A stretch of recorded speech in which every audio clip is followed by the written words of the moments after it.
Okay, our next speaker also is one of those key areas that has a significant impact on where we've been, where we're going, and I very much appreciate the fact that MedMined BD continues to bring to us excellent presentations, excellent information, and aligns so closely with our hospitals, so I certainly want to thank them.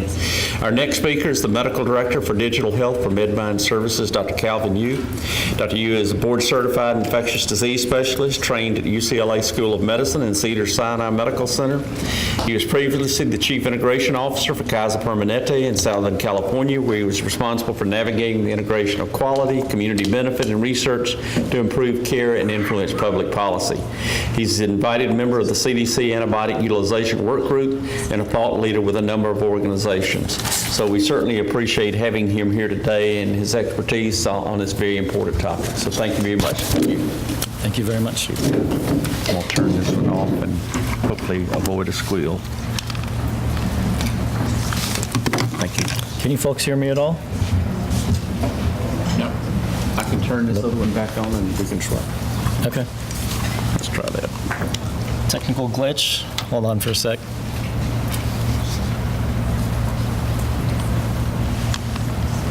Is the green light on the power pack? May have got pushed off. The battery must be running out on this one. Yeah, it should be on there. Oh, wait, this one's on there.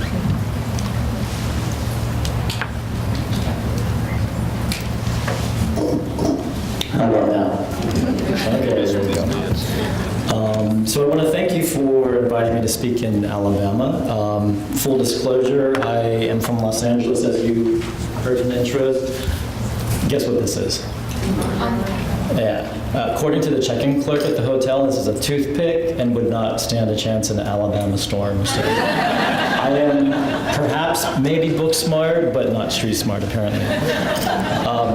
So I don't know if it was planned this way, but I really like the prior talk, by the way. So opioid stewardship, antibiotic stewardship, both unintended consequences of us frontline clinicians trying to do what's right for the human being in front of us, right? We see someone in pain, we want to give pain meds.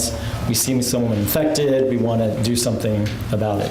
And so today we'll be talking a little bit in the next 30 minutes, I'll try to bring you back on time as well, on antibiotic stewardship and the new challenges in terms of benchmarking or risk adjusting for your own patient population at your particular facility.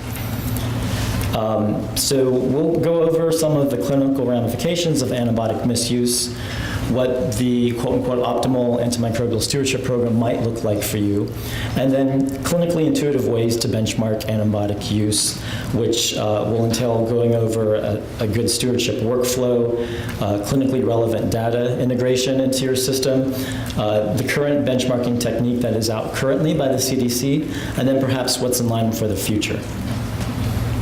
So first up, antibiotic misuse. So according to the CDC, about 50% of all antimicrobial use is inappropriate. So like opioid use, I think clinicians are trying to do the right thing for the person that's presenting in front of them. Overuse in this context might mean that you're using a very broad antibiotic when a more narrow one can be used, but also in particular for viral infections, which is a HEDIS metric for outpatient viral infections, to be cognizant that antibiotics fight bacteria and not viruses. And so if you look at the more granular information from hospital systems, the total inpatient hospital pharmacy cost on average, 30% of that bulk is from antibiotic use. At any given time, 30 to 50% of patients who are hospitalized receive an antibiotic, so it is ubiquitous in our environment, in our healthcare settings. And the US is one of the top spenders of antimicrobials. And so there's a lot of negative connotations with stewardship, right? It's a police force, you're using a restricted formulary, but those things are actually done by us on the front lines. According to the Joint Commission, so when they accreditate your hospital, what they're looking for stewardship is the optimal selection, dose, and duration of an antimicrobial that will treat the infection of that patient with minimal toxicity and also minimal damage to the environment subsequent to that further downstream. So nowhere does it say that it's a police force or you're withholding antimicrobials. That's something that we do to ourselves. One of the reasons why this has made it to a regulatory level is that when you look at antibiotic use in bulk, and I'll refer you to this slide on the right, this is a plot graph of antibiotic use in defined daily doses per 1,000 population. And you see the USA I circled. The USA is sort of on the high end of antibiotic use, and on the left, on the y-axis, is a measurement of increasing resistance of Streptococcus pneumoniae, which causes community-acquired pneumonia, meningitis, and you can see that there's a correlation between the higher consumption of antibiotics and resistance to this particular bacteria. And so this not only applies to that bacteria, but many others. And so what's been happening over the last 10 years is that individual states have sort of took it upon themselves. California was one of the first to require a stewardship program in any and every acute care hospital. A little bit on the extreme side, but it shows you the severity of what's going on. The good thing about the California state law is that they made the verbiage a little bit vague so that you could work a program to your advantage in your own hospital. So they use the tenets of the CDC's recommendations of what a good stewardship is. And those are basically that you pay special attention to broad spectrum antibiotics, the ones that if we lose their utility, we would not be able to treat our sickest patients. The one that I think most people find most difficult is that you measure it in a specific way, either in defined daily dosing or days of therapy. And so I think that sort of involves the IT department, involves the pharmacy department, and probably that one is the biggest hurdle. Looking at your multi-drug resistant trends is recommended, making sure your surgical patients get timely antibiotics to prevent surgical site infections, a risk assessment that's done locally, and then some education to your providers. So pretty innocuous stuff, things that make sense. And so one of the other reasons why this came into fruition, at least in California in 2010, is that the mortality rate for Clostridium difficile, which arguably is the one type of infection that's closely linked to antibiotic overuse, has been steadily rising ever since the year of 2000. The other issue is that more hospital-acquired infections, as you know, are being caused by multi-drug resistant organisms, and it's been shown in medical literature that MDRO-based infections tend to stay longer in the hospital. It's more costly to us if you're on the administrative side. And so 1 in 25 patients at any given time in the hospital setting will have an HAI. It has a huge financial impact, $20 to $40 billion in the US. In the last 20 years, a 36% estimated increase in HAIs have been occurring. And to the extent that we can mitigate this with special programs and conferences like this one, there's a pretty good chunk of change where we can save not just money and billions of dollars, but patient lives as well. We're going to focus a little on Clostridium difficile because that, again, is the one that's most closely linked to antibiotic overuse. This one is a little special because Clostridium difficile is a gram-positive spore-forming anaerobic bacteria. The spores is really the key. The shedded spores can survive in the environment, like doorknobs, handles, bed rails, for 3 to 6 weeks in the environment, sometimes even more. It's extremely hard to inactivate. You need bleach, as you probably know. That's why we have bleach cleaning in our hospital rooms. And we have hand hygiene with soap and water because you can wash the spores off.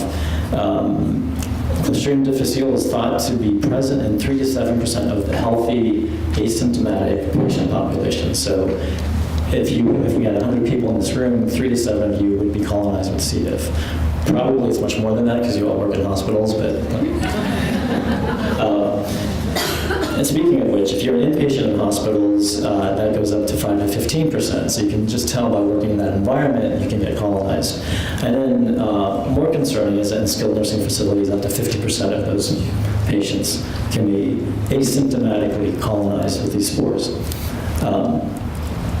And so C. diff, as you know, these spores can actually sit there for quite a while and just not do anything, but with selective pressure, so if you're taking antibiotics that kills the good bacteria in your gut where the spores sitting, it can create an environment where it takes advantage of the good bacteria being gone, and it can activate the spores and produce toxin.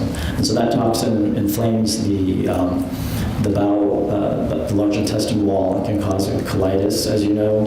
In very severe cases, as I'm sure you know, it can cause intestinal perforation and septic shock.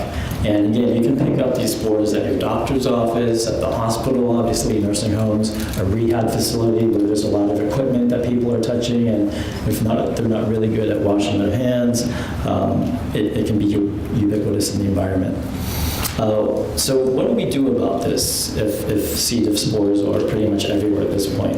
One of the things we've tried to do in medical studies is to look at high-risk factors. So are there people that are more at risk for more severe disease, and are there ways that we can utilize this big data to help us mitigate the C. diff infection? So this is a paper that I published with my former organization in 2014 in the Shea Journal, Infection Control and Hospital Epidemiology, where basically I circled for you the salient points, but the older you are above age 65, particularly older than age 80, you're at higher risk for C. diff. Interestingly, because the patient population in Kaiser Permanente is very diverse, we were able to do ethnicity sort of breakdown, and actually Caucasians are hardest hit. If you are non-Caucasian, African American, Asian, your risk is actually pretty low. Obviously, if you're from a skilled nursing facility, especially before that admission, the risk is high.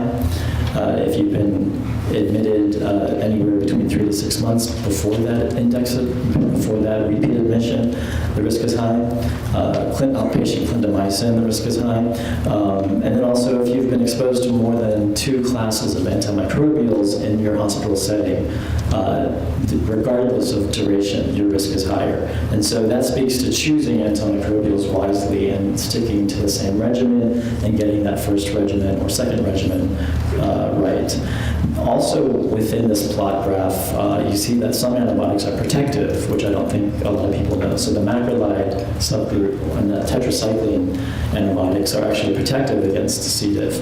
And so if you have a choice between a broad spectrum or one of those 2 classes, then maybe that's when we can make tactics to mitigate C. diff. So we conducted a study looking at what a stewardship program might look like, very similar to what in the talk before our colleague from the VA was describing for opioid stewardship. So pharmacists are key. They know a lot about medications. They know about the pharmacokinetics. In this 12-month pilot and then 3-year follow-up, we basically had pharmacists trained by the ID physician to look at labs, antibiograms, molecular diagnostics, and really look at most of the cases in the hospital that they could, and they would collate, say, like 20 cases where they thought the antibiotic can be improved for patient safety. They then rounded with the ID physician for about an hour or 2, and the ID physician would say, well, out of your 20, I think 10 of these are actually something that might be acted upon. And then it was only those 10 that was recommended to the attending physicians, and the success rate in that rubric was about 92% acceptance. And this went on for 12 months with some follow-up for a couple years later. And so what were the results? Turned out, so the focus was not using antimicrobials whenever you could, or de-escalating a broad spectrum to a more narrow spectrum. So you see for the class of the most broad antibiotics, the anti-pseudomonals, that we were able to decrease that use by 32%. Anti-MRSA medications like vancomycin, the needless use was decreased by 11%. Ciprofloxacin at the time was widely overused, not just in California, but nationwide, and that use was decreased by 20%. So this is published in 2014 in AJP, American Journal of Healthcare Pharmacists, and basically cost avoidance of about $180,000 for hospital. So basically it paid for itself. We also wanted to be cognizant that this was not just a cost issue, and so we looked at the hospital standardized mortality ratio for our sickest patients, which were the Medicare patients who tend to be elderly with a lot of comorbid factors and had a higher death rate in general.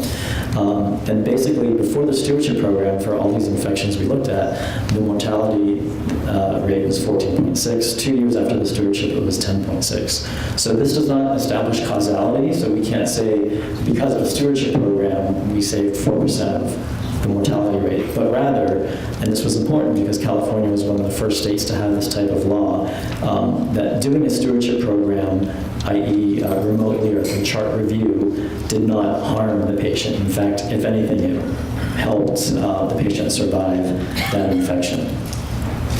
So the clinical good aspects of stewardship have been documented by other researchers. In North Carolina, they focused on Cipro overuse, and over 12 years they were able to decrease their Pseudomonas resistance, which is a deadly bacteria for a lot of different inpatient populations. United Kingdom and Europe, over 5 years, they also decreased fluoroquinolone use and saw a decreased C. diff rate overall and decreased resistance of E. coli to Cipro. And then this table on the right is, again, my former organization. These are blood culture isolates of pure Pseudomonas, and you can tell by the red years, 2012, 2013, those are post-stewardship years, that we were bringing back some of the key antibiotics in terms of sensitivity and reversing the multi-drug resistance for that particular organism.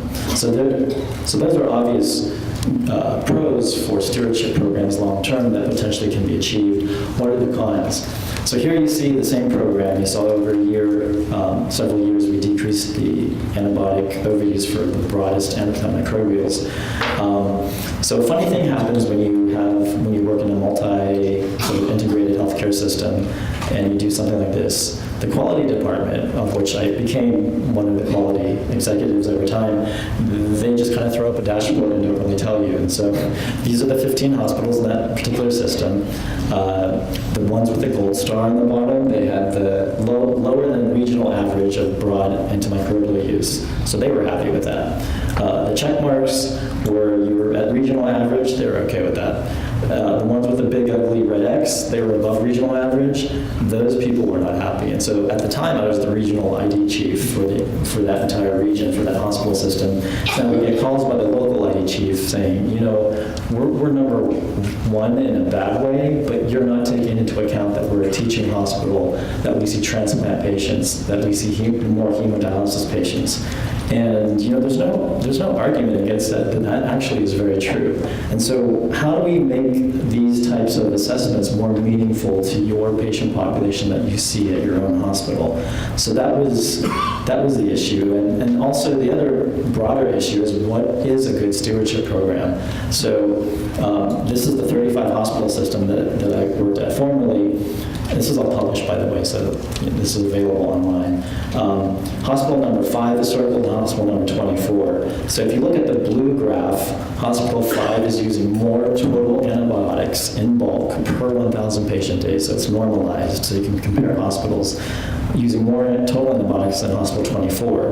But if you look at the protected hospitals in the orange, the ones that the infectious disease docs worry about being overused, hospital 5 actually uses less than hospital 24. So which hospital is the better quote-unquote stewardship program? So that was really the question that we were trying to get to, and something that was of so much concern that the CDC actually wanted to address this too. So the CDC, 3 months ago, published this article on the standardized antimicrobial administration ratio. So they are asking for volunteer hospitals, and it's actually going pretty well. I think more than, I don't want to misquote them, I think at least more than 100 hospitals are participating, with and 600 participating at some given time. Basically, you upload your de-identified aggregate antibiotic use, and they will create this observed over expected ratio of antibiotics. So if your ratio is greater than 1.0, potentially you're overusing in that particular unit or hospital. If your SARS score is 1.0, then your observed antibiotic use is about as expected, and that that's fine. And then if your SAR metric is less than 1.0, then ostensibly you're better at stewardship. If you're a glasses half full type of person, you can say, well, you're underusing antibiotics and you should be using more. But anyway, it's supposed to be a better mark. And what they did is they risk adjusted. So this is not just pure consumption. They risk adjusted based on your hospital description. So are you a tertiary hospital? Are you a teaching hospital? How many ICU beds do you have? And what percentage of patients actually enter the ICU versus stay on med-surg? And so they were risk adjusting based on your hospital description, but not based on patient information. And so here you see, this is just a screenshot of one of the tables. What's circled in the gray is the adult units. And so they had a certain number of percentage of SAR scores that were greater than 1.0. So this leads you to believe that some places are doing okay and some places are potentially overusing antibiotics. And at least there is some risk adjustment going on so that a large 500-bed tertiary hospital is not compared to a 100 community bed hospital that doesn't see transplant patients, for instance. One of the things that they noted themselves is that there is no risk adjustment based on patient population. So if you see transplant patients or you have more orthopedic surgery or oncology patients or hemodialysis patients, that is not factored in. It's just really the description of your hospital. But at least it's doing something. And so at the same time that this was going on, I initiated with my former colleagues at Kaiser Permanente this study where we were aware of what the CDC was doing to risk adjust, so we created a model that was similar to the CDC. But we also, as you know, it's an integrated system. We have all the labs of outpatient, inpatient, where they go. We measure everything. Sometimes that can be a good or bad thing. In this case, it was good. We were able to factor in and create this other model, which was what we call the gold standard. So we looked at all the comorbid conditions, all the risk factors, the presentation, vital signs on admission, whether the white count, creatinine, or lactate were all elevated on admission, whether they had seen clinics or ERs or had prior inpatient encounters within 2 weeks of that admission. We looked at everything that could speak to a higher risk of using antimicrobials, and that was the gold standard model. And then we realized that, to make this informative for the nation, that was unrealistic because most healthcare systems don't operate in that capacity. And so we created the gold standard into what we call the stewardship ratio, which just used 5 of these more than 25 variables of the highest weighted variables to see if it would perform just as well.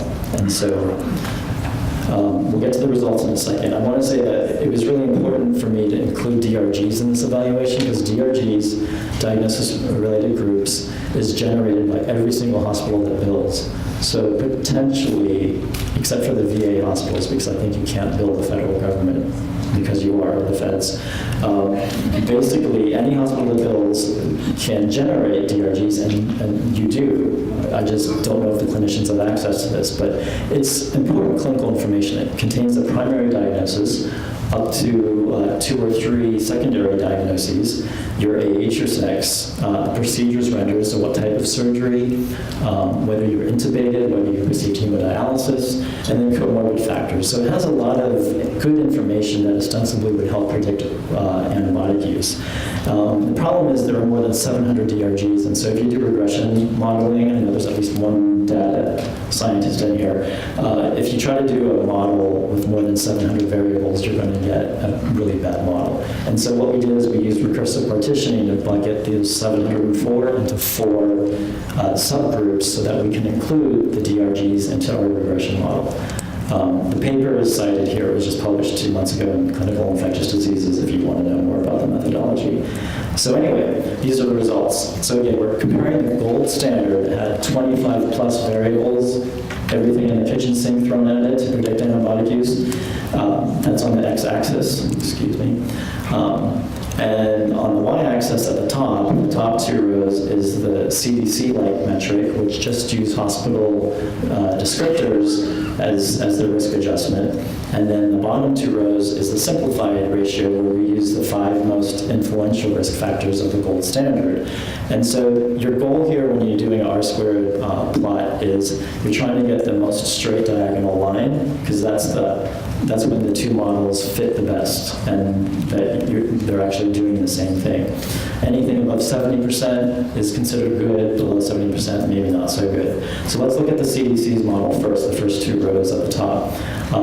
For each of the clinical groups, they're actually not performing too bad. They have as high as an 85% R-squared correlation. Everything's pretty much in the 80s except for drugs to treat pre-op patients for SSI prophylaxis. That's at 57%. But in general, considering they have no patient encounter level data, it's performing extremely well. The stewardship ratio that we created of just the 5 variables from the gold standard actually did all the heavy lifting, and you can see it's a straight line, and R-squared is 97 to 99%. So that actually worked out really well. So what were those 5 factors, and could that be implemented at every hospital in the United States? So those factors turned out in the tables here, but I'll just interpret this for you for time's sake. Those DRG groupings actually were the most influential. So as you know, it contained a lot of good clinical information that might speak to the severity of illness of the patient and their need for antibiotics. So not a surprise that that was the heaviest lifter. It turns out if you have an infection on admission, you're probably going to get antibiotics. That's kind of a no-brainer, but it's nice to know that statistically that panned out as a high predictor. Unit type was a factor. You'll notice I circled that. The CDC's risk adjustment also includes unit type, whether you're in ICU or not, and so that might be a reason why it's performing well. Patient class, whether you're inpatient observation, or outpatient just under observation in the inpatient unit, actually helped to predict antibiotic use. And if you had a history of MRSA or VRE within the last 12 months, that was also a predictor. So you'll notice in all of these, again, any hospital that bills has access to this information. So none of these are deal breakers as far as being able to eventually be spread to other hospitals. The one thing we needed to do was to validate, and I'll just give you one example. So when you do an R-squared correlation, you have to make sure that your data is actually telling you something significant.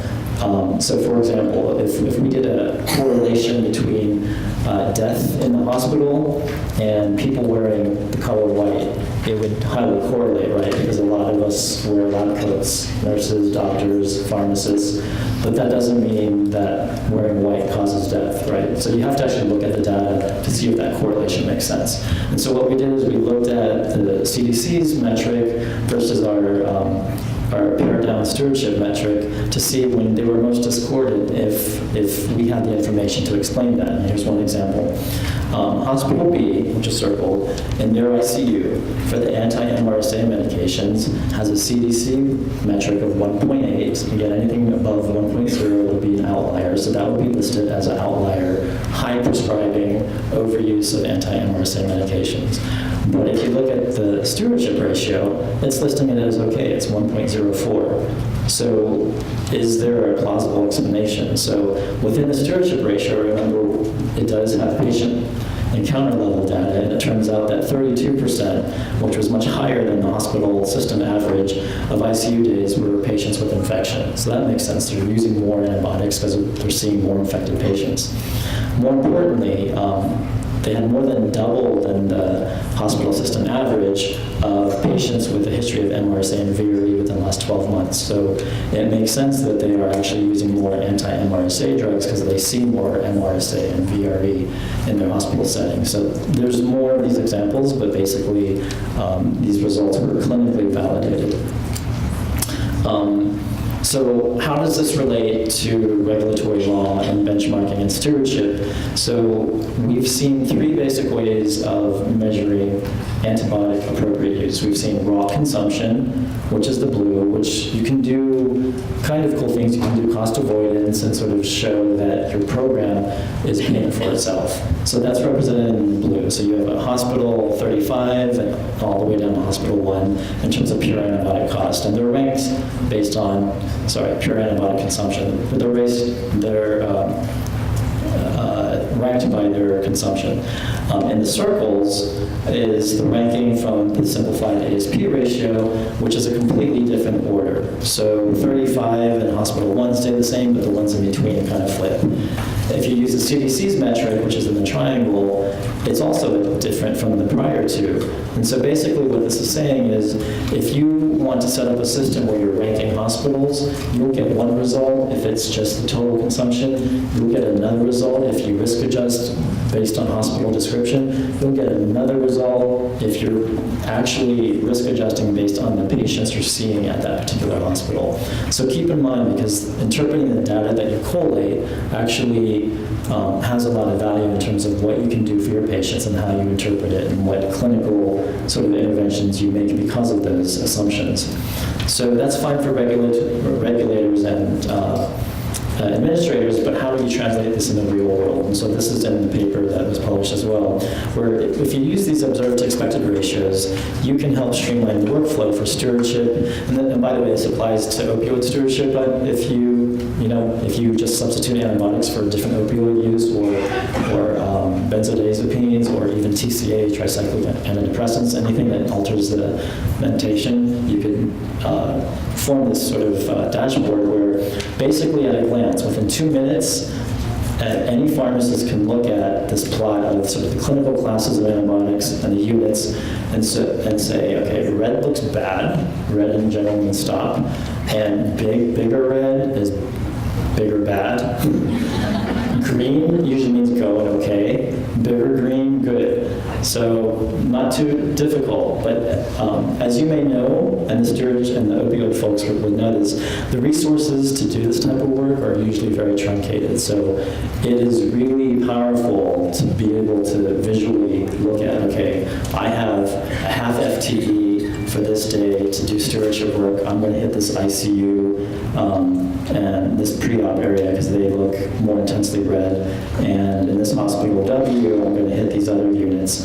That really saves time because the way people currently do it is most people have an electronic medical record. They'll print these reports out of all the antibiotics and they'll just go into the charts one by one. That process takes about a half day. And so if you just focus on what really is necessary, this can happen in a much shorter time frame. So what this does is it provides situational awareness of antibiotic use at your own facility. It optimizes time for your stewardship group. You can do retrospective audits where you initiate sort of, you're going to decrease Cipro like those other countries did, and you're going to see if that actually made an impact through these ratios over time. So one last thing I want to report out in this paper is that we compared the CDC's ratio to our ratio and basically just looked at general agreement. For any given unit or hospital, were both ratios above 1.0 or were they both below 1.0? Turns out 85% of all those units in those 35 hospitals agreed directionally. So again, CDC's SAR metric, their AU module, actually performs pretty well given that they're completely blind to your patient population. It's just hospital descriptor risk adjustment. Last point I want to make is that antimicrobial stewardship is not just restriction of antibiotics. So we proactively made changes to avoid adverse drug reactions, which again can be applied to opioid stewardship. We broaden the antibiotics. We don't just decrease the spectrum. We increase the dose when pharmacokinetically justified. We get to culture and microbiology diagnostics before the rounding physician, who has to have family meetings, has to interact with the cardiologist and the specialists. And so it's basically a team approach for the overall good of the patient. So I've described to you something that the folks who presented on opioid use did, which is this is a multi-layered approach to solve a problem that we are a part of as healthcare providers and healthcare administrators. And without the administrative support, none of this works.